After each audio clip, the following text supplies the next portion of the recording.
All right, guys. So today we'll be covering the last practical for DevOps, which is on Puppet.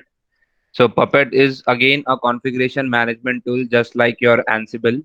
All right. So we'll understand the difference between Ansible, Puppet, and then again we'll do a demonstration of how to configure Puppet, how to install it on AWS, and how to manage your nodes, manage your infrastructure using the Puppet configuration management tool. Okay. Right. So what is Puppet? Puppet again is a configuration management tool. It's a configuration management tool that is used for the following purposes. That is, firstly, to deploy your infrastructure, to configure it, and to manage all the servers. So when we say deploying is basically means if you want to deploy a particular service, particular package on a particular hard piece of hardware, then you can use Puppet for that. Again, if you want to configure, if you want to make settings changes in your in the operating system or within any application that is running on a particular host, then you can go for Puppet. Or probably if you want to manage your servers, may it be web servers, may it be DNS, FTP, whichever server you have configured on your premises, you can use Puppet for that reason. Okay. Again, Puppet makes use of master slave architecture. So, which means that you'll have to install two softwares. One is your Puppet Master. So there will be one machine which will be a controller node, which we can also call as Puppet Master, and then you will be having all the agent machines, which are your client nodes, right? So Puppet Master acts as a master, and then you have all the client nodes that you have to configure. These are the machines that we will be configuring. So they are also named as agent. So you will have to install agent software on these machines. So this is how these two will communicate with each other. Right, so the Puppet master will have all the configuration details, and Puppet agents are the one that will talk to the master and try to fetch the configuration details that needs to be set up on those machines where they are installed. Okay, so this is how the architecture looks for Puppet master slave. We have a Puppet master, we have a node, right? And then the first thing that happens is the node, that is your Puppet agents. What they do is they send artifacts. So the node sends the normalized data about itself to the Puppet master. Now, what is this normalized data? The normalized data will contains the state of the machine. Let's say the node gives all the information to the Puppet master regarding what softwares are already installed, what are the versions of those softwares that are installed, what is the RAM capacity, what is the CPU utilization, etc. So all the facts, all the normalized data about itself is being given to the Puppet master, right? And all of these happens via SSL secure encryption. So every message exchange, every information exchange between the Puppet agent and the Puppet master is always done via SSL. So it is not done over unencrypted traffic, it is always done over encrypted traffic.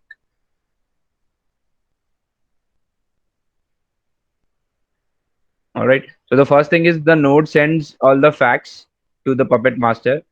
Secondly, what happens is on the Puppet master, the DevOps engineer will set up all the configuration details, right? So once the DevOps engineer sets up all the configuration details, let's say there are 5 nodes which needs to be configured with web server. There are 2 nodes that needs to be configured with FTP server. So all those configuration details and everything is done on the Puppet master. So we set up all the configuration detail on the Puppet master. The node then fetches those configuration details as per what is mentioned under their names. So every configuration detail is applied to a certain nodes, right? So Puppet Master knows that which all clients are present within its environment, and for every client or for set of clients, it manages configuration details. So it is the nodes, though they pull those configuration details from the master. So it is pulled in the form of a catalog. So the Puppet uses the facts to compile a catalog that specifies how the node should be configured. So basically, Puppet Master, the configuration that I was talking about, is stored in the form of a catalog. So every node will have a catalog for itself, and the nodes will pull those catalog from the Puppet Master and try to apply whatever is mentioned in within the catalog. So it can be basically to start a service, to configure a service, to uh, you know uh, install a service, to remove a service, right, or to edit a particular file. So it can be anything. The catalog can consist of any n number of activities. So those catalogs are pulled by the nodes, and catalogs are written for nodes itself. So every node will have its own catalog that they will pull, right? So once the node applies those catalog on them, that is, they do all the tasks mentioned within the catalog, they will have to report back to the Puppet Master of the completion. So if whether the task was able to complete, or whether was there any issue or error while configuring those tasks. So node has to report back to the Puppet Master. So the third step is reporting back to the Puppet Master. So the node report back to the Puppet Master, indicating the configuration is complete, which is visible in the Puppet's dashboard. So Puppet Master, we will be running it through the command line interface. So we will also see that once we apply a catalog on the node sends back the report to the Puppet Master, and we will be able to see that the configuration was set up on the node, and how much time it took for the node to actually run that entire catalog. Right. So this is how Puppet Master slave architecture looks. Three steps.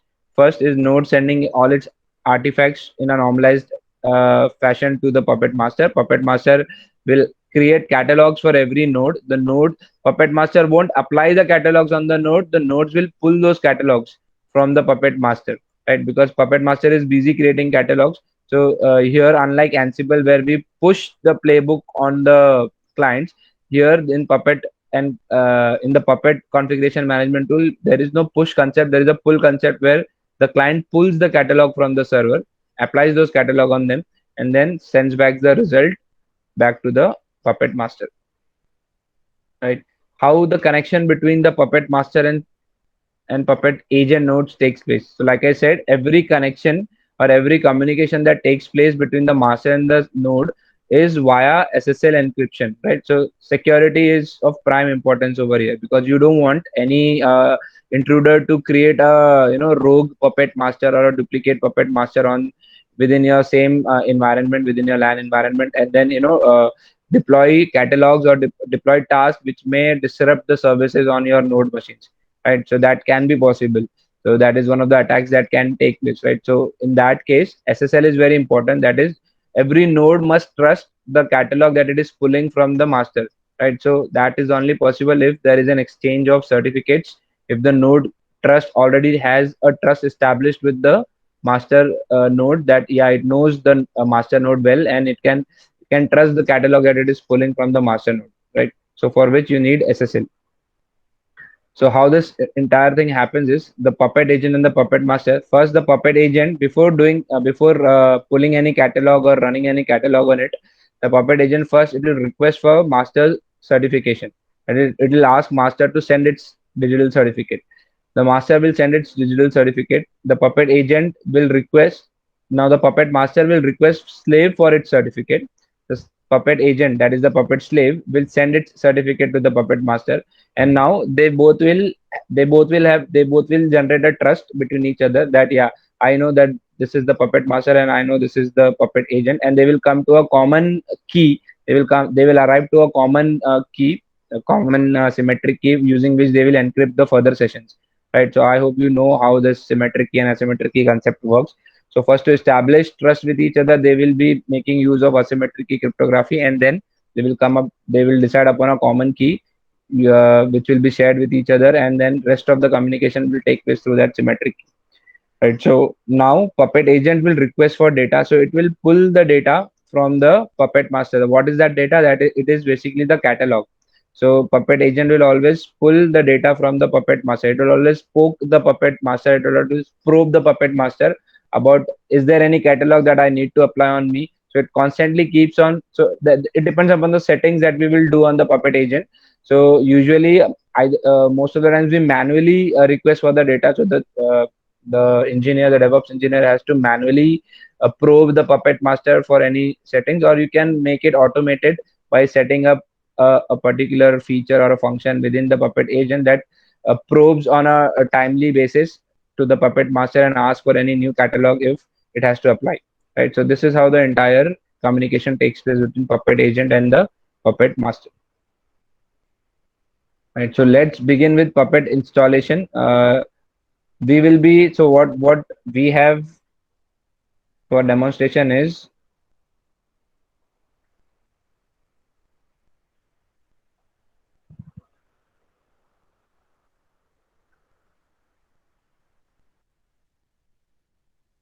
so for demonstration, in our case we'll be having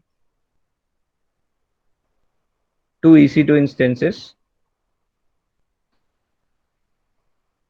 So this is EC2 instance.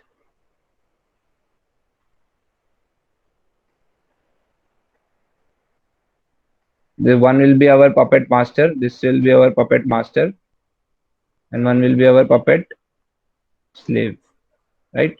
And of course, they both need to be talking to each other. That is, they both need to be in the same network.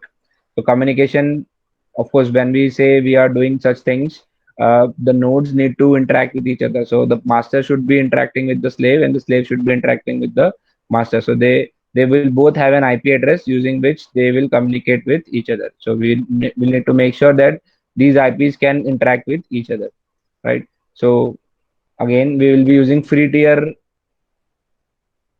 hardware and the OS in order to perform this experiment. So let's jump to AWS console.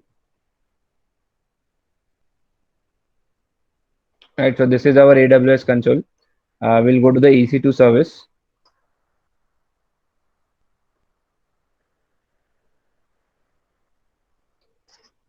So currently there are no EC2 instances running. So what we'll do is we will launch instances. Click on launch instance. Now we'll go for Ubuntu 18. This is again a free tier eligible machine image that we'll be using. So select it. We'll be going for instance type, which is again free tier instance type, that is T2 micro. So it gives you 1 GB memory, one virtual CPU core. So we'll be selecting that. Click on next. How many instances do we want to launch? We want two instances, right? So we'll select two over here because we want two instances. Click on add storage. Leave it to default. It will give you 8 GB of default storage. Click on next. You can skip this. Click on configure security groups. Now security groups, configuring security group is very important because we want to ensure that the puppet master and the puppet agent, they both be able to communicate with each other, right? So you have to make sure that the security group the both EC2 instances are in allows such communication or traffic to pass through.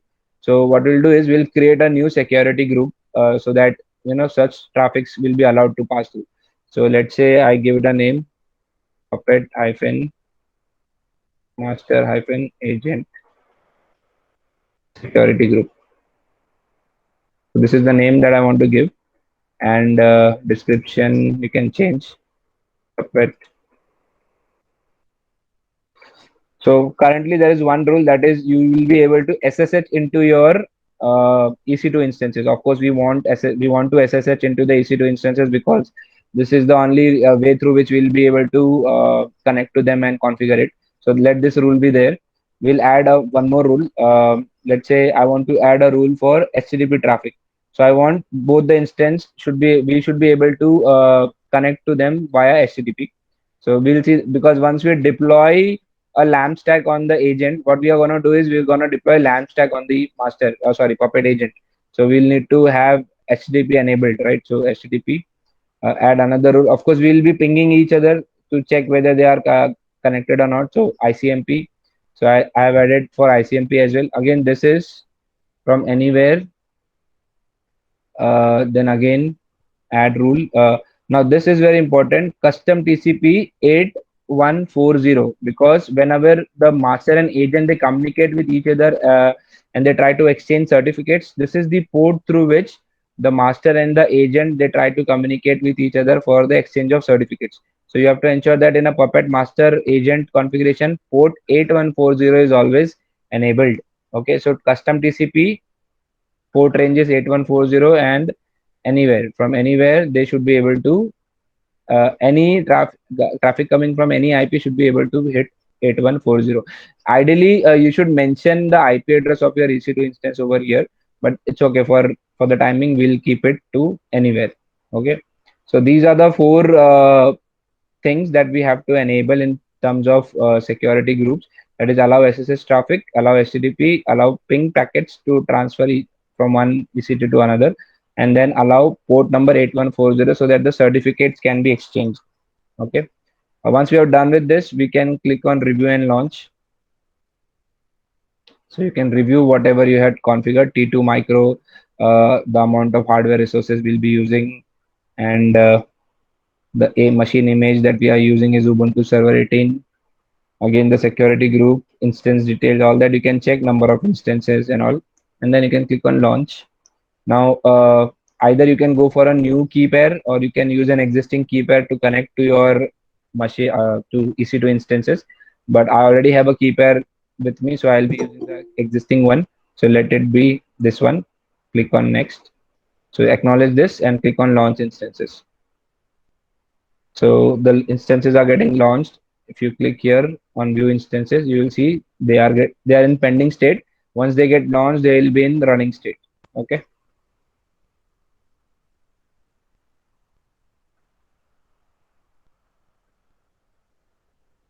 So in the meanwhile, I'll start SolarWinds. That is the tool that I'm using to connect to my EC2 instances. So as you can see now, both the states have turned to running now. Okay, so I'll just quickly give them the name. So this is my Puppet server, and this one is my Puppet agent. It becomes easier to differentiate between the two instances. So this machine image that is running, this virtual machine is my Puppet server, and this one is my Puppet agent, right? So I've selected Puppet server. Here in the bottom, you can see all the details of your machine image, right? The virtual machine that you've run.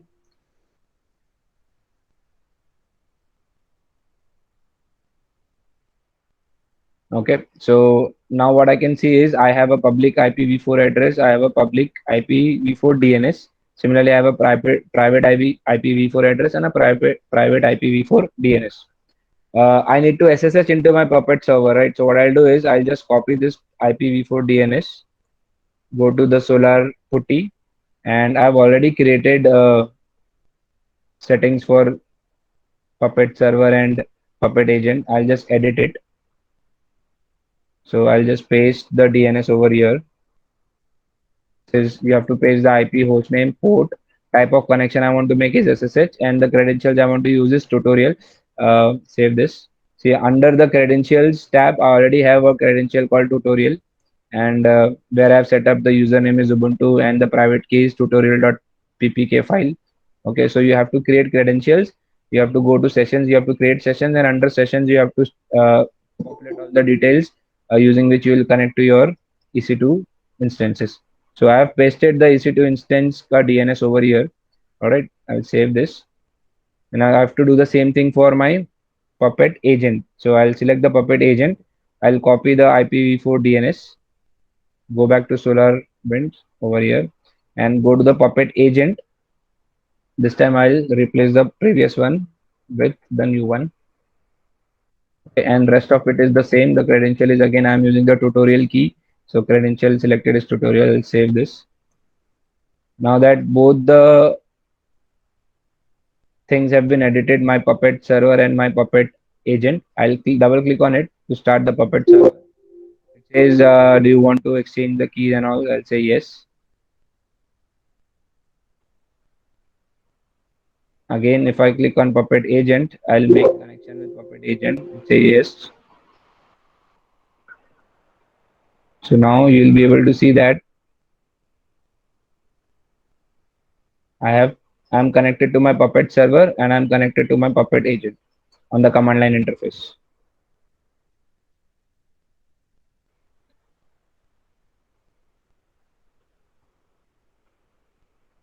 Now let's start configuring both the agent.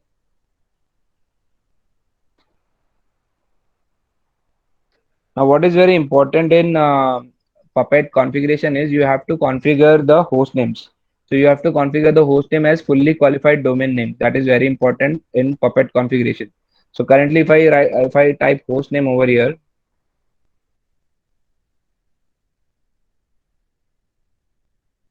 You can see the host name for my server is some IP address, some private IP hyphen the private IP address. Similarly, for my agent, it is this. That means they both are not fully qualified domain name, right? So your host name has to be FQDNs. And again, before that, we'll just check whether I am able to ping my Puppet agent or not. Right. So what is the IP address of my Puppet agent? It is 172.31.17.191. I'll just ping that.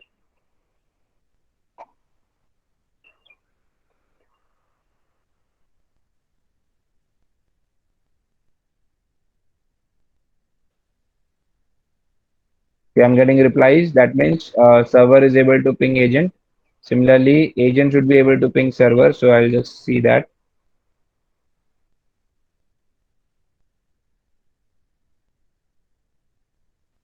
26.97 is the IP of my server. So both way communication is happening. We can ensure that the communication is taking place. The server is contacting to the agent and agent is able to contact to the server. Next, what we need to do is we need to change the host name to a fully qualified domain name on both machines. So for that, we'll have to first take sudo privilege. So I'll just do a sudo space -i. I'll get into hash prompt. Hash prompt is basically your root user privilege. Right. So in both machines, I've turned into hash, taken root privilege. Now you using the hostname CTL command, sorry, hostname CTL, and then set hyphen hostname. You set the Puppet master hostname to of FQDN. So we will put it as Puppet hyphen master dot test dot org. So this is our FQDN, fully qualified domain name. Right, so I have set the hostname of my Puppet server to puppet-master.test.org. Similarly, here I'll change it to puppet-agent. So hostname CTL set-hostname is puppet-agent -1 dot test dot org. Okay, so done. You'll have to exit once for the changes to reflect. So I'll exit from both the terminals and then again log back in into the root account sudo space -i. Again for agent sudo space -i. Now this time if I just type host name, so my host name has been changed to puppet-master.test.org, and again in agent also I need to check that. So host name is puppet-agent-1.test.org. All right, so I was able to change the host name.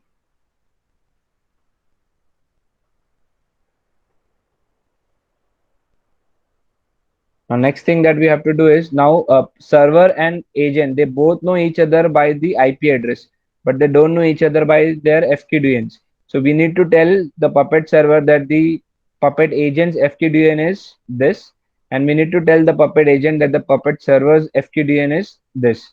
Right. So that is possible if you put an entry in the etc host file. Right. So we have to open the etc host file and we have to make that entry in the etc host file. So what I'll do is I will first echo the details. So if I write echo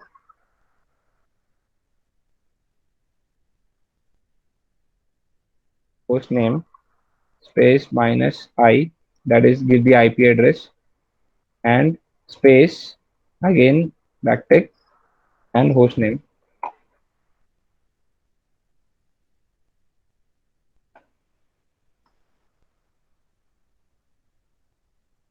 So it is printing out on the screen that this is the IP address of my machine and this is the host name for that IP address. The same thing I'll have to run on Puppet agent. So if I run the same on Puppet agent, this is what I'll see. This is my IP address and this is the host name, right? So what I have to do is I have to tell Puppet server that this entry has to be there in my host file. That is, this IP is having this as a FQDN. Similarly, Puppet agent should know that Puppet server is on this IP and this is the FQDN. So what I'll simply do is I'll echo this detail into the etc host file. So I'll echo this detail, select this.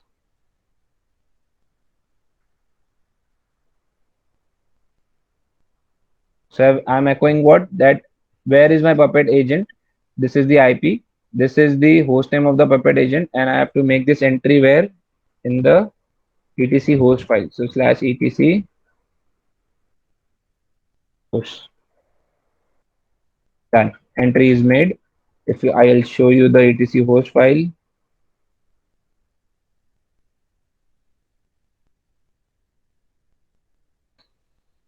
So you can see the entry in the etc host file that this is the IP. This what is a host file? Host file is like a private DNS for the machine.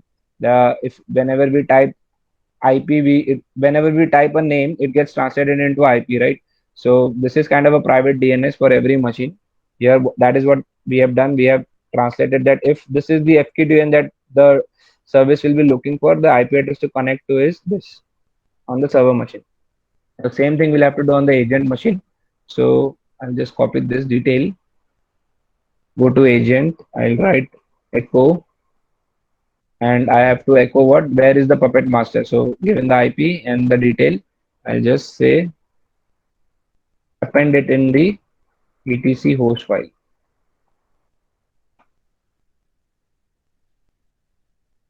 So the moment you append both the details in the host file, now if I simply ping my agent using the host name. So what is my agent's name? It is puppet hyphen, sorry. From the agent, I'm trying to ping the master. So what is the master's FQDN puppet hyphen master.test.org. So will I be able to ping? Yes. So the moment I wrote this FQDN, it is getting translated into the IP address, and I was able to ping my Puppet master. Similarly, if I go to my Puppet master and I try to ping my slave, that is my Puppet agent. So ping space Puppet agent1.test.org, I will be able to ping it. So this FQDN is getting resolved into the IP address of my agent. This is very important in Puppet configuration that you uh, create FQDNs and you add the entries in both server and agents about the FQDNs.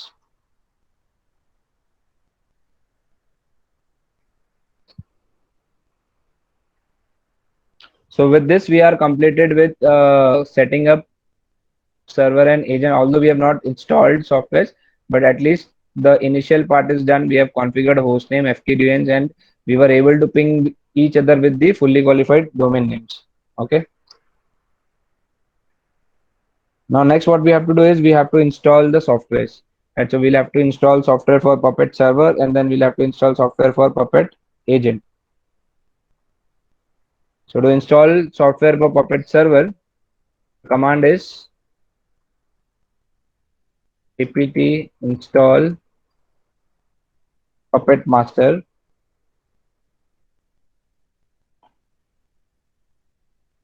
-y.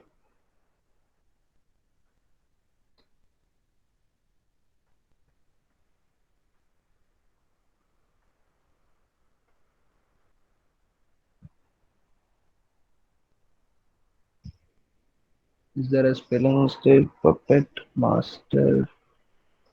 1 second. Before installation, we'll just do an sudo. We'll do an apt update. So apt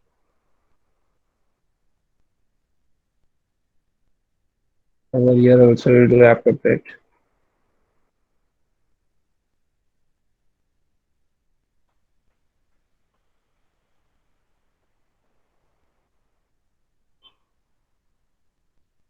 Okay, going back to the server's console. Apt install puppet master space -y. Yeah. So apt update is very important whenever you configure an EC2 machine because those machine images are very old, and now if you launch them, there is many things that have changed in the repository. So you always do an apt update so that the machine knows that what new things have been added into the repository.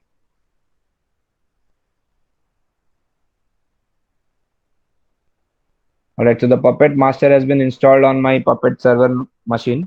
Just to check the version of the Puppet that has been installed, you can do Puppet space -- version. and the version that we are working on is 5.4.0. Okay, and you can also check the status of your Puppet server. So using service command, service Puppet master status. So it says it is green, it is active, and it is running. Okay, so our Puppet master server is running for us.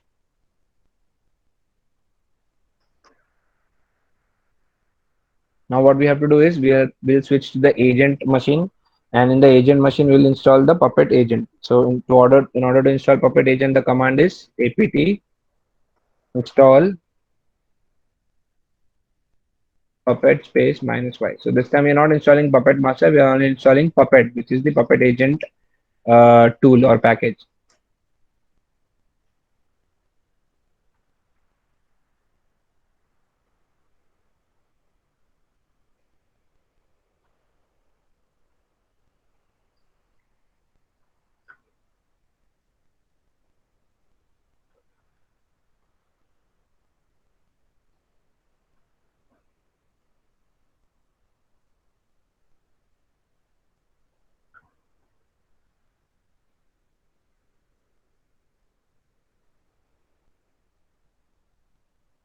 Alright, so Puppet agent has been installed.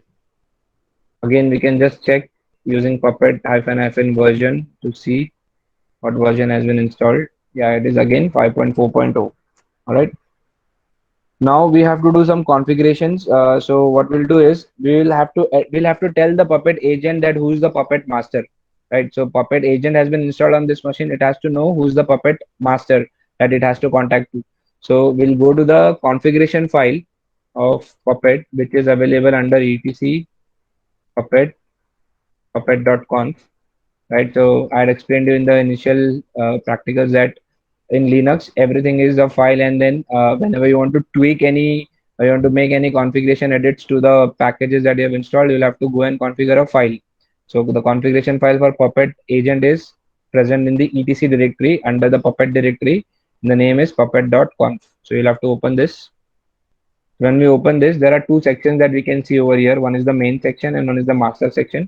So what we'll do is in the main section, we'll add a new variable called server, and we'll define who's the server, what is the name of the server. All right. So we'll just say server equals to, and we'll give the fkdun of our server. So what is the fkdun of our server? Puppet hyphen master dot test dot org. So you have to make sure that this name matches the name of your Puppet master, right? So Puppet master is at puppet-master.test.org. The same name has to be given here. Any spelling mistake can lead to errors later on. So this is what we have done. In the main section, we have defined a server variable, and the server is this. Okay. So once you're done with this, we'll save this, exit. Now what we have to do is we have to start the Puppet agent, because the Puppet agent will start request certificate from the Puppet server. The Puppet server will send its certificate, and then later on ask client for its certificate and sign the certificates, and then come to a common agreement or establish trust with each other, right? So to do that, you will have to run this command. So the command is Puppet space agent space hyphen no hyphen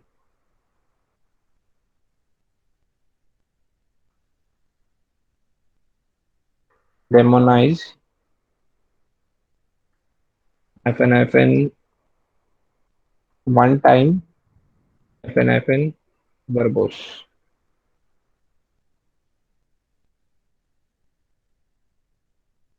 So with this command, we are enabling our Puppet agent and also trying to exchange certificates, create our own certificate first, then send it to the server and ask server for its certificate. All that stuff will happen with this command. Right, so it has been done. We created our own SSL key. Certificate was created, and new SSL certificate was requested. Then it was generated. Then it was saved in our machine. Now what we'll do is again the same was also sent to the server. So we'll go to the Puppet server and we will check whether any certificate inquiry has come or not. So we'll do on the server,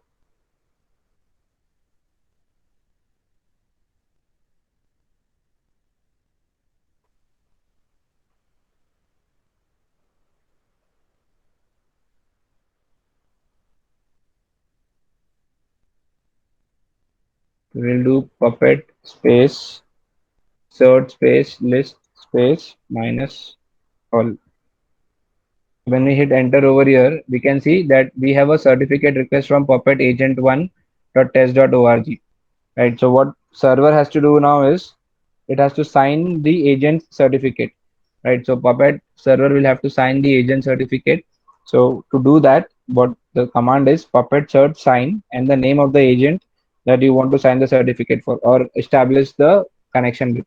So we'll write Puppet search sign and the name of the Puppet agent that we want to sign the cert for. Right. So we copied that and hit enter. It says signing certificate request for Puppet agent signed certificate. All that is done. All right. So if there is any error, it will come in red over here, but no error. So you got the screen, your console back.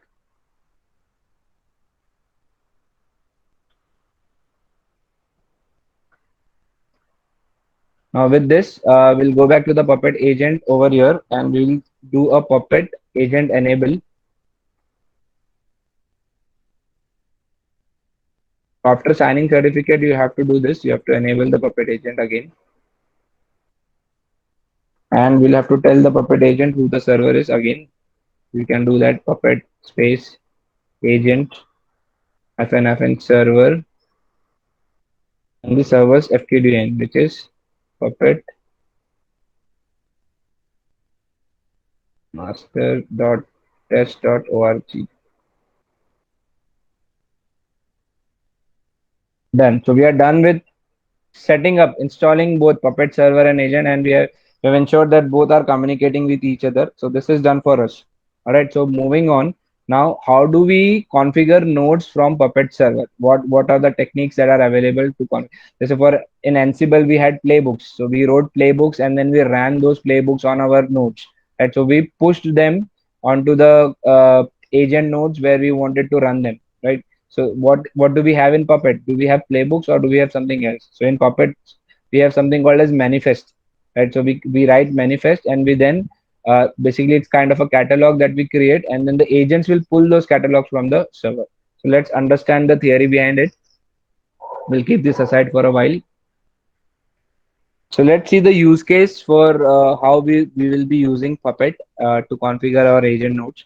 So how it works is you can go for modules. You can use predefined modules, right? What are those modules? The predefined modules will have codes written how to configure services, particular service.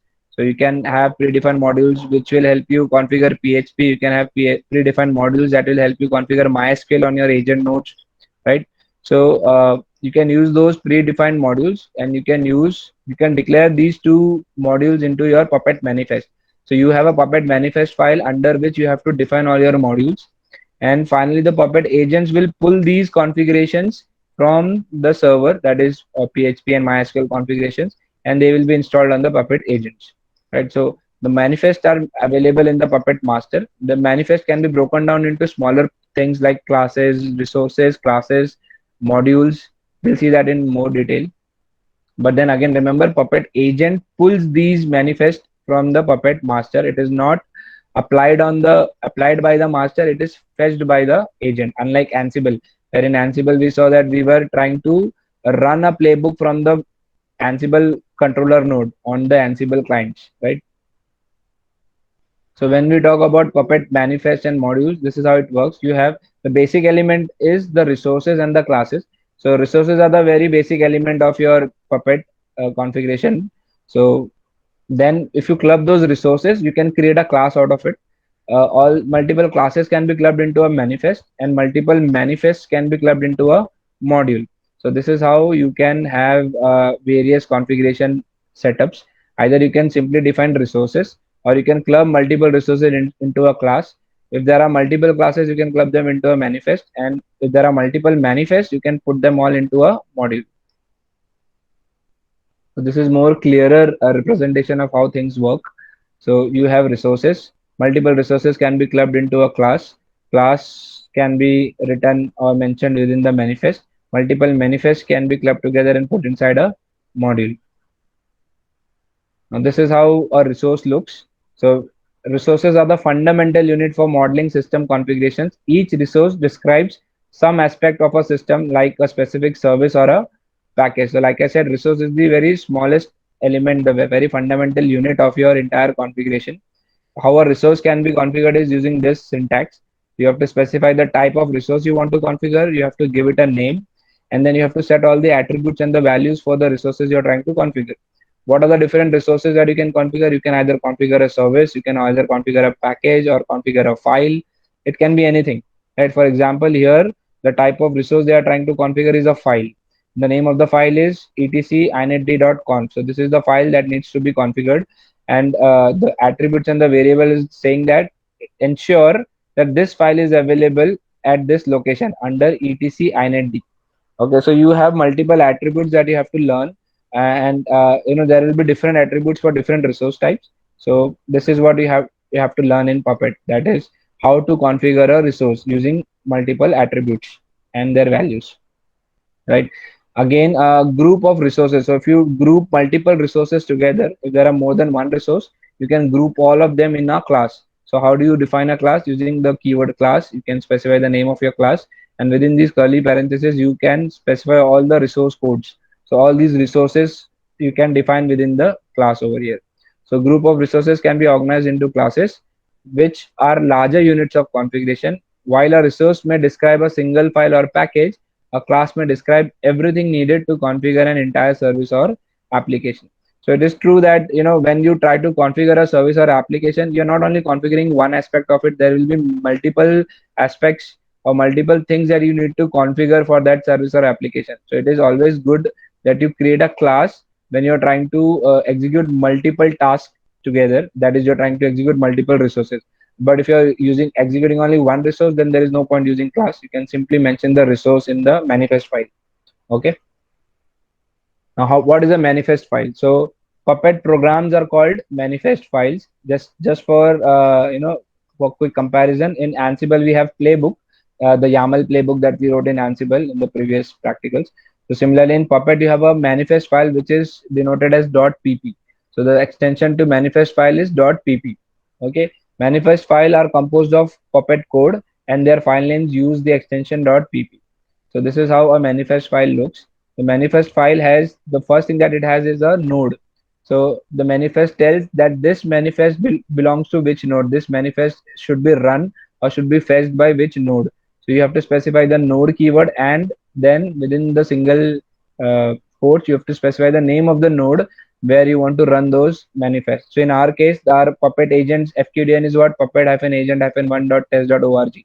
So that name we'll have to specify in the manifest, and then within the curly braces we'll specify resources that we want to execute. So you can either specify the resources one by one, or you can also include a class over here. So if we have written a class somewhere, we can include that class, so that whenever you write include and the class name, that the entire code written within the class will be included in your manifest. Or you can, for example, over here they have written what? Individual resources. So this is one resource that will help you execute a particular command. This is one resource that will help you install a particular package. So the resource name is package. This is a resource that will help you ensure whether the service is running or not. So to start or stop a service, you're using which resource? A resource called service. So there are different resources available for different purpose. To install package, you have package resource. To configure service, you have service resource. To execute command, you have execute resource. To deal with files, you have resource name as file, right? So all of these resource and classes, everything can be put together into a manifest file. And but the manifest file always starts with a node keyword to specify that that particular manifest should be fetched or should be executed on which node. Then what are modules, right? So a module is collection of multiple manifest and data such as facts, files, and templates, and they have a specific directory structure. Modules are used for organizing your Puppet code because they allow you to split your code into multiple manifests. Like I said in the previous slides, if you have multiple manifests to be executed, then what you do is you put all those manifests into a module directory. You create a directory called module, and within the module directory you can have multiple manifests installed under multiple subdirectories, so that when a module is run, all those manifests within the modules are executed on the Puppet agent. So if you have more than one manifest to be run, you always go for Puppet modules. So which is why the hierarchy is resource, class, manifest, and then modules. So where do you find Puppet modules? It is always available in etc Puppet modules or etc Puppet code modules. For latest version, the directory structure must have changed, right? So before going to benefits and all, we'll first do the hands-on. So what we are going to do over here today is, this is our Puppet master. This is Puppet slave. So we'll be configuring LAMP. What is LAMP? Linux, Apache, MySQL, and PHP on the Puppet agent machine from the Puppet master, right? So assume if we had n number of Puppet agent machines, for our setup we have only one Puppet agent. But for example, if you had 100 Puppet agents and you were asked to configure LAMP on each of them, it would have been very tedious for you to manually configure LAMP stack on all the machines. But what we are going to do is we will be creating one single manifest, and which will be having our LAMP, how to configure LAMP resources, and then the Puppet agent or the Puppet slave will pull that manifest and execute it on itself, and report it back to the Puppet master that it has configured LAMP stack on it. Okay, so let's jump to the hands-on. So I'll again connect to my agent and server.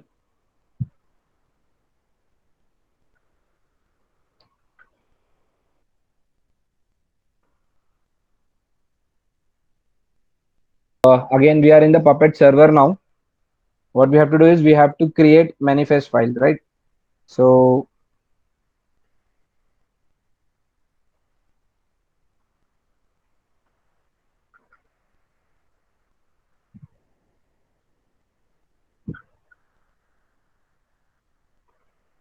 we'll go to this location in the Puppet master. We have a location where we create our manifest file.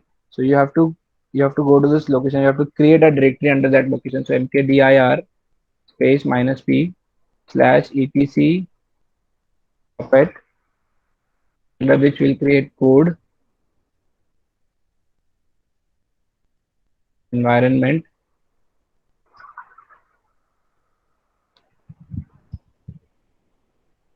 slash production slash manifest. So this is the location that we have. Puppet code, until code we already have. We have to create environments, production, and manifest, and we will just go to that location. So we'll cd into that location. Here we'll have to create a file called site.pp. So this is the default manifest that all the Puppet agents look for, which is called site.pp. So we'll create site.pp file. Okay. And in the site.pp file, we'll have to configure settings for our Puppet agent, right? So how this starts is with the node command, right? So you have to specify the node on which you want to apply this particular manifest that you're writing. So in the single quotes, you have to specify the name of your Puppet agent. So for us, it is puppet agent one dot test.org, right? Then start with curly braces, and within which we will define our uh, resource that we want to configure on the Puppet agent, right? So we'll start with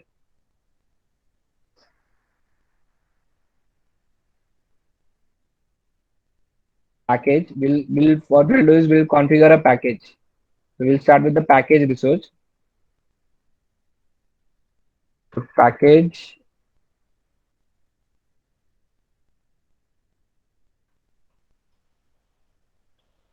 I want to give it a name, MySQL hyphen package, or you can say, let's say we want to install server. So MySQL hyphen server.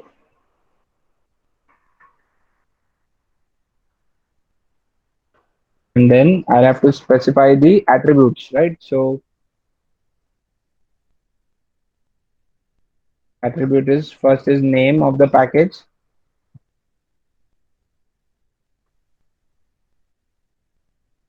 That is on the single list.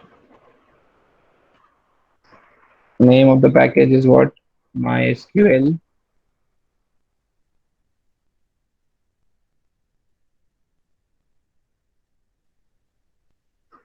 hyphen server.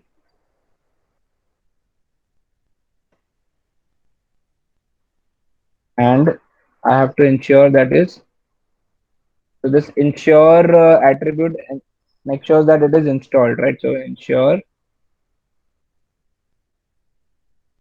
that to specify installed.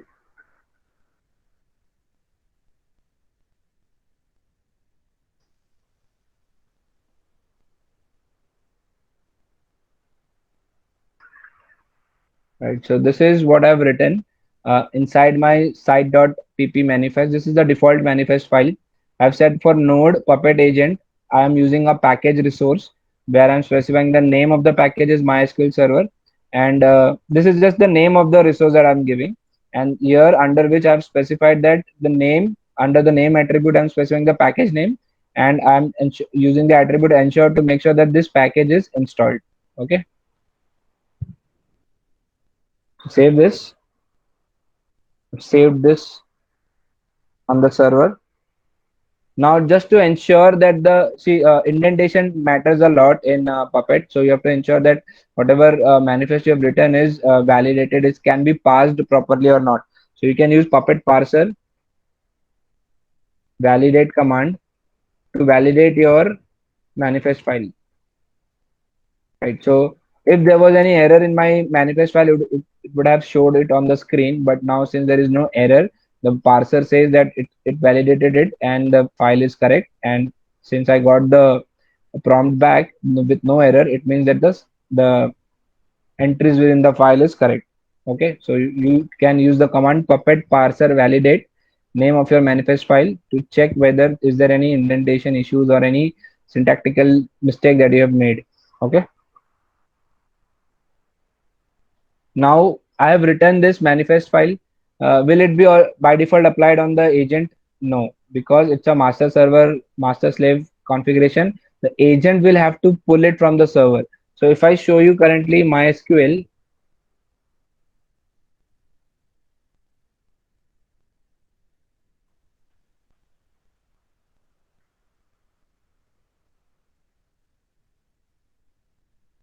if I on the agent, if I show you MySQL, it is not installed, right? So command MySQL not found, it's not installed. So what I'll do is now on the agent, I will try to pull the manifest from the Puppet server, right? So to pull the manifest from the Puppet server, the command is puppet space agent space minus minus test. And so with this, it will try to pull catalog from for the puppet agent one.test.org, and it says applying configuration on the machine. Right, so Puppet agent was successfully able to pull the catalog from the production environment that we created, and now it is pulling it and it's applying it.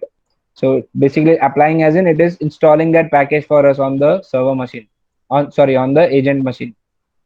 Now if it has installed it, it says this has been created. MySQL server ensure has been created, that is it is installed, and the entire thing was applied in 26.32 seconds. Right, so it is reporting back to the it is reporting back this information to the server also that it was able to apply the catalog in 23.32 seconds. Now if I do MySQL You can see I get the MySQL prompt, which means agent was able to pull the manifest from the server, and it was able to execute the resource, that is install package MySQL server, and now MySQL has been installed on the agent, right? So with this, one demonstration is over, that we were able to create manifest on the server, and Puppet agent was able to successfully pull that manifest and execute it. But for our case, what we want is we want to install LAMP stack, right? We want to install other more things like Apache, PHP, etc. Right? And we also want to configure a file that will be displayed on the browser when the LAMP stack is installed, right? So we'll quickly do that. So we are in the server. In the server now, see, as you can see over here, we have the site.pp. The site.pp is the default manifest file that everyone looks forward to. All the agents look forward to. But now we want to install LAMP. So, and there will be a manifest file that we have to create for LAMP to install LAMP. So either I can put everything in this site.pp, that so that I can define how LAMP can be installed on Puppet agent. I can put everything in site.pp, but then that will be too clumsy. So what I'll do is I will create a module, and I will within that module I'll create manifest and create a manifest file for the LAMP stack that I want to configure, right? So what I'll do is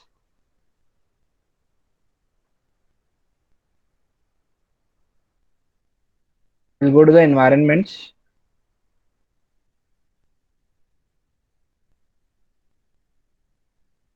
right? So in the production, we will create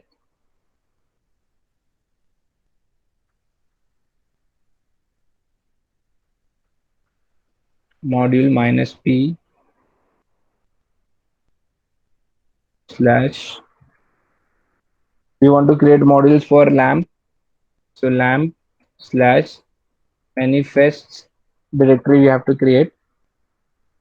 So this is the what we are trying to do now is we want to create a module for LAMP. So you need to have a module directory under which you will create a directory for LAMP, and under the LAMP directory you will have to have a manifest directory, just like we have a manifest directory for the main manifest file. Similarly, for every module you will have to have a manifest directory, right? So hit enter. Now we have this directory. We'll go into that. So we'll go to the modules, LAMP, and manifest. Now here for the LAMP module, we'll have to create a manifest file, right? And that file name should be what? Init. The name for the module manifest that you create for modules has to be given name as init.pp. So the name for your modules that you create, the manifest file's name has to be init.pp. Okay, so I'll open this init.pp file, and here what we want to do is we want to write code that write the manifest for the LAMP installation, right? So the entire resource wala thing we'll have to write here, but for this time for Apache, MySQL is already there, so you can skip that. PHP and other stuff. So I've already written it. I'll open that file. Yeah, so this is how the LAMP module looks. So this time what we are doing is we are creating a class called LAMP, and under the class LAMP we are putting all the resources that we want to get executed. So we want to execute, firstly what we want to do is we want to execute apt update. So this command will be run on the agent machine. Next we are trying to do is install Apache. So require execute at apt update, and it will install Apache, right? Ensure that Apache 2 is installed. Next is we are ensuring that Apache 2 after installation it is running. We are adding a resource, service resource, and ensuring that Apache 2 is running. Similarly, we are doing it for MySQL server, but we can skip this because we have already installed it. We'll simply skip this. I'll hash it out.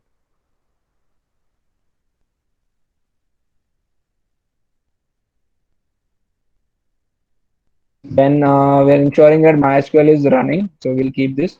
Then we are installing PHP. So package name is PHP. We are making sure that it is executed and installed. And then finally, we are ensuring that to see whether PHP was configured rightly or not, we are having an info.php file. So we are trying to create an info.php file in our agent machine, and we ensure that the file is present, and the content of the file should be something that is displaying the PHP information, and it requires that this pack. So require here indicates what? That before you install PHP, it should ensure that the package Apache is present on the system. So require means what?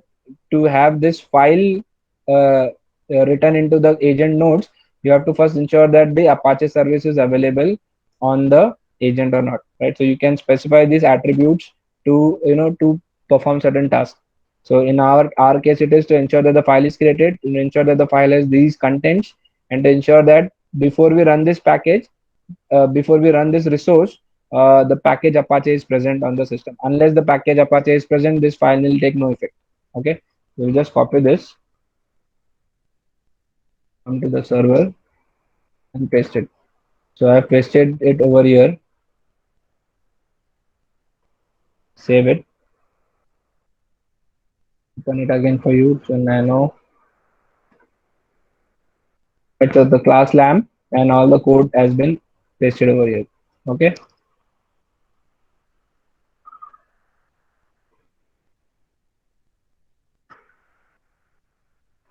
So now I have created this. What I have to do is I have to tell the site, the main site.pp file, that there is a class called lamp that has been created and it has to use that class. Right. So I'll have to tell the site.pp to use the class lamp. So I'll go again to the site.pp file, because by default whenever an agent pulls, it pulls the site.pp file.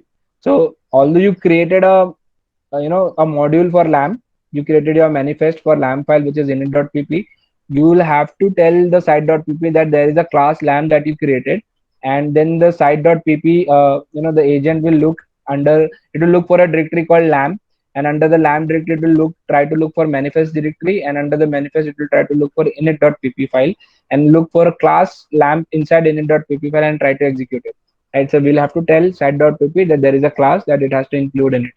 So go back to that location. It was under production that we had manifest file, and here we had the site.pp. So nano site.pp. Here simply we just write include lamp. Okay, let's. I think it's include. Yeah, include lamp. So control X Y hit enter. Right, so my site.pp has been modified. I have told site.pp that there is a class called lamp that it has to include. So whenever the Puppet agent pulls the site.pp, it will ensure that it also does everything that is mentioned in the lamp module. Okay, so let's try if this works or not. So how do you make it happen on the agent? What is the command? Can you write on the chat box? So even before that, one thing that I missed is to check whether my manifest file init.pp was accurate or not, because there can be syntactical errors. So what you have to do is I'll simply go to that location again,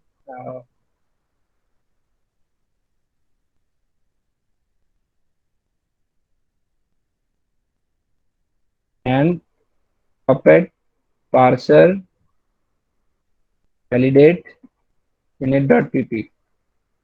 So it ensured that my init.pp is validated. Similarly, I'll validate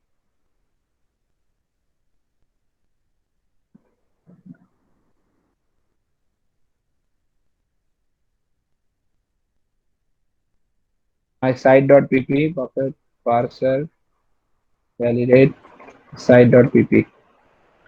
Again, that is correct. So I'll go to the agent now and simply write what have you written in the chat box. How do we apply? How do we pull? No one. What was the command to pull the catalog from the server? Good. So you can simply write puppet space agent space hyphen test, or you can write hyphen t. That is also fine.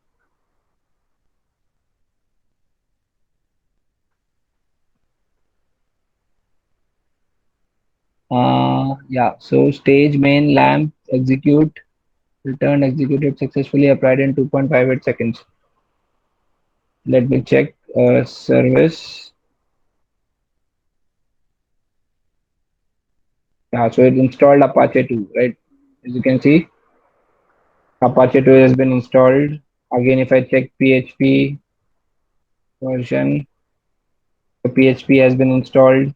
All of it has been installed. Now, if I quickly Again, there should be a file info.php, right? So we can simply go to that directory, cd slash where w html, and if I ls over here, see, we have an index.html by default, but we also have an info.php that got created after we ran the manifest, right? And if we go to our EC2 terminal, and if we just copy the public DNS and paste it here,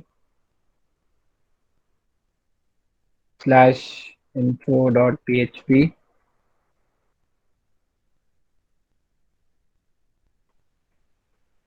of course. So we can see that the PHP page is visible. So on our LAMP stack, we have PHP configured. And if we don't write info.php, by default, it will show you the Apache web page, right? So we can see the Apache web page over here. So with this, we were able to configure a Puppet agent with the entire LAMP stack. We have MySQL configured, we have Apache configured, and we have PHP configured on the agent via Puppet manifest or Puppet catalog. Yeah. So finally, what are the benefits of Puppet? Puppet is a configuration management tool that helps you realize your infrastructure as a code, right? So you can see what we just did is we configured an infrastructure using codes, right? So this is the concept called as infrastructure as a code. So Puppet enables you to define your infrastructure as a code with ease of coding few Puppet scripts, right? So you can just write your Puppet scripts like your manifest files, and you can simply configure your infrastructure as a code. ISE is an important part of DevOps practices such as version control, peer review, automated testing, and deployment and continuous delivery. So with the help of ISE, all these can be performed. Any downtime due to the configuration issues is reduced to minimum and mostly avoided as the speed of recovery is pretty fast. So with the help of Puppet, if you find that there is any downtime, if you find that any service has gone down, you can simply write a manifest, or with the help of manifest files, uh, Puppet agents always ensures that they are up to date and they are current. Okay. Uh, then next thing is Puppet provides a significant time saving with its speed of development. We just saw how quickly we installed LAMP, right? It took only 2.6 seconds to deploy a LAMP stack on a agent machine, right? If you would have done that manually, it would have taken you around 5 minutes to do so, right? So it was very speedy in terms of configuring the infrastructure. Puppet is supported by a larger open source developer platform. So since it's an open source tool, you have more community support to Puppet, so it is there to stay for longer. So unlike scripting, Puppet works just fine even on larger infrastructure by automating the repetitive task easily. So it's as simple as writing scripts and automating every manual task. So it ensures that any manual task that you keep on doing repeatedly can be executed using simple scripts. It supports a wide number of platforms such as Microsoft Windows, Debian, and Berkeley software distribution. So Puppet doesn't only comes for Linux. It is not that the Puppet can be used only for Linux version or variants. It can also be used for Microsoft Windows. And it's an easy to learn language, is being used by Puppet to define the configuration for a. So we also how easy it was to simply write the manifest or write resources. So you just have to understand you just have to learn the attributes and their respective values, and you should know what different resources are possible that you can execute. Like for in our case, for the LAMP case, we saw that these are the various resources like execute resource, package resource, service resource, file resource. And then you have to understand the syntax that within the curly braces, the first thing that you write is the name of your resource. And then using the attributes and values, you specify what is to be done with that resource. Right. So ensures that that particular resource is present. Require ensures that there is a dependency on this resource. So that dependency should be solved first. Then similarly, we are done with, right? So service is again a resource name, type of resource that helps you deal with services. Package is a resource name that helps you install or uninstall packages. Execute is a resource that helps you execute a command on the on a agent machine, and then you can using the command attribute you can specify what command needs to be run, right? So these are the syntaxes, very self-explanatory, very easy to understand. Then again, you can put all of them into a class like this, and then you can include the class in your site.pp. So you can have multiple modules created, multiple manifests created under a single module, and you can include all the classes. So you can also use the concept of inheritance over here. So if you have created another class, you can inherit that class into this class, right? So all that can be done in Puppet. It is very easy in terms of coding also, right? So I hope this was clear to you all, how what is Puppet, how what are manifests, what are modules, what are resources, and how do you configure them? How do you configure a Puppet at the first place? You